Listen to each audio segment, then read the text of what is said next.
warahmatullahi wabarakatuh. Perkenalkan, nama saya Feni Agustini. Saya dari kelas 1 DJE.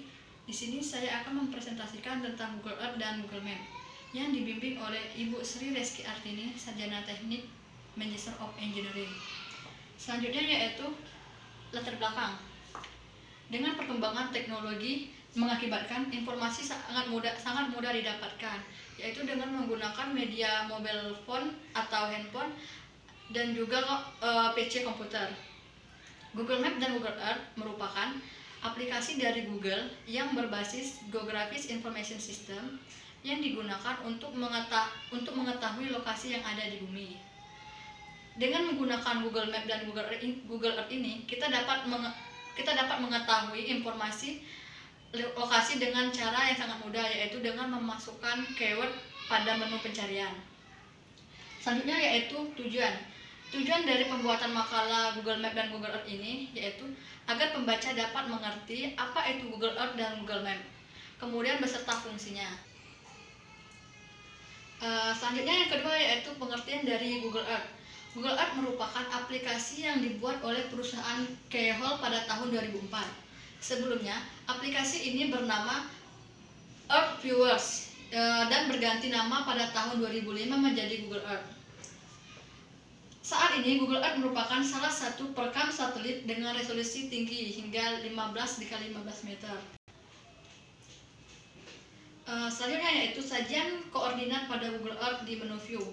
Adapun jenis sajian koordinat di Google Earth pada menu view ini umumnya dibedakan menjadi 5, yaitu yang pertama degree desimal, yang kedua degree minutes, yang ketiga degree minute second, yang keempat universal transverse Mercator atau biasa disebut UTM. Selanjutnya yaitu military grid reference. Selanjutnya yaitu tool yang ada di menu utama dan fungsinya. Dapat kita lihat di sini ada icon yang ada pada tampilan Google Earth. Yaitu yang pertama di sini ada hide sidebar yang berfungsi untuk menampilkan dan menyembunyikan sidebar. Yang kedua ada add page mark yaitu untuk menandai lokasi tertentu. Kemudian yang ketiga ada add polygon yang berfungsi untuk menambahkan poligon baru. Yang keempat ada add path yaitu berfungsi untuk menambahkan jalur baru. Yang kelima ada add image overlay yang berfungsi untuk menambahkan gambar hamparan baru.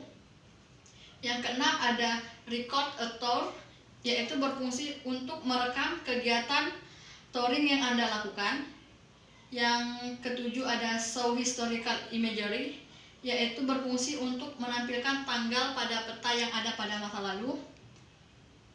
Kemudian ada show sunlight across landscape yang berfungsi untuk melihat paparan matahari pada peta. Kemudian ada which between earth, sky and planets yang berfungsi untuk menampilkan tampilan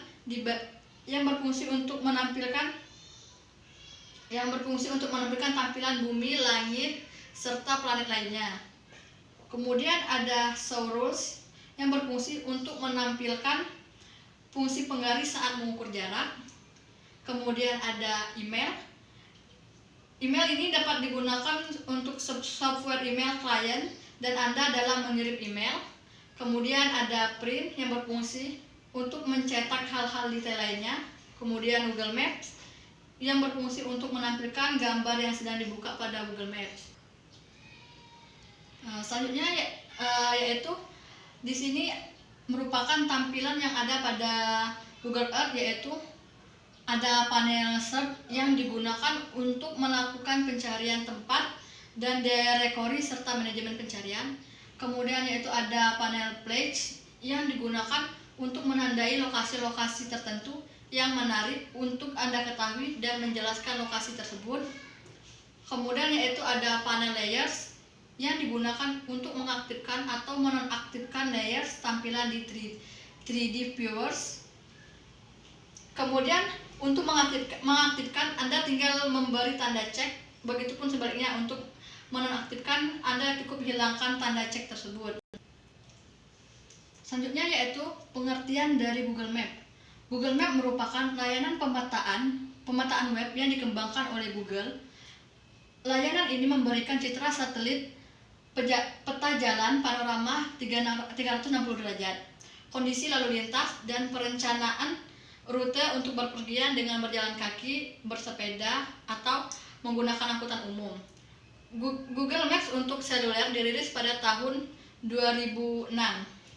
Kemudian tujuan dibuatnya Google Maps yaitu agar pengguna dapat melakukan navigasi dari satu titik ke satu titik tujuan. Layanan ini juga memiliki fitur untuk memprediksi waktu tempuh perjalanan beserta kondisi kemacetan jalan yang akan dilalui yang bersifat real time.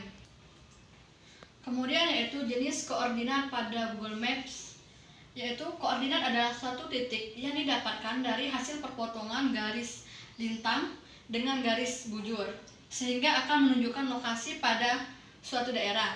Adapun jenis koordinat pada Google Maps ini yaitu ada 3. Yang pertama derajat, menit, dan detik. Yang kedua derajat dan menit desimal. Kemudian yang ketiga ada derajat desimal. Kemudian yaitu ada tool yang ada di menu utama Google Maps dan fungsinya. Dapat kita lihat di sini yaitu ada menu Pledge. Jika menu Pledge dibuka, Anda akan mendapatkan menu pencarian tempat-tempat tertentu yang dekat dengan Anda. Bisa seperti akan ditampilkan restoran terdekat, kafe terdekat, bar, ataupun ATM. Kemudian selanjutnya yaitu navigation. Navigation ini adalah fasilitas yang membuat Google Maps seperti aplikasi GPS yang memadu seperti real time dari lokasi Anda berada menuju lokasi yang Anda tentukan. Fasilitas berstatus beta ini dapat bertampilan map view ataupun street view. Kemudian ada latitude atau lintang. Dengan fasilitas ini Anda mengetahui lokasi teman Anda di map secara real time, asalkan Anda dan teman Anda berteman atau saling add satu sama lain di akun mereka masing-masing. Selanjutnya yaitu kesimpulan. Dari presentasi ini dapat kita simpulkan bahwa Google Earth merupakan aplikasi yang diciptakan oleh Kay Hall pada tahun 2004. Sebelumnya, aplikasi ini bernama Earth Viewers dan berganti pada tahun 2005. Saat ini Google Earth merupakan salah satu perekam citra dengan resolusi hingga 15x15 meter. Program ini memetakan bumi dari superimposisi gambar yang dikumpulkan dari pemetaan satelit, fotografi udara, dan GIS 3 dimensi. Kemudian yaitu Google Maps. Google Maps adalah layanan pemetaan web yang dikembangkan oleh Google. Layanan ini memberikan citra satelit, peta jalan, panorama 360 derajat, kondisi lalu lintas, dan perencanaan rute dari satu titik ke titik tertentu. Dan perencanaan rute yang berpergian dengan berjalan kaki, mobil, sepeda, atau angkutan umum lainnya. Biasanya digunakan untuk melakukan navigasi dari satu titik ke titik tujuan. Layanan ini juga memiliki fitur untuk memprediksi waktu tempuh perjalanan beserta kondisi kemacetan jalan yang akan dilalui yang bersifat real time.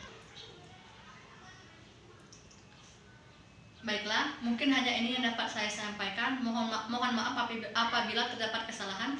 Saya akhiri. Wassalamualaikum warahmatullahi wabarakatuh.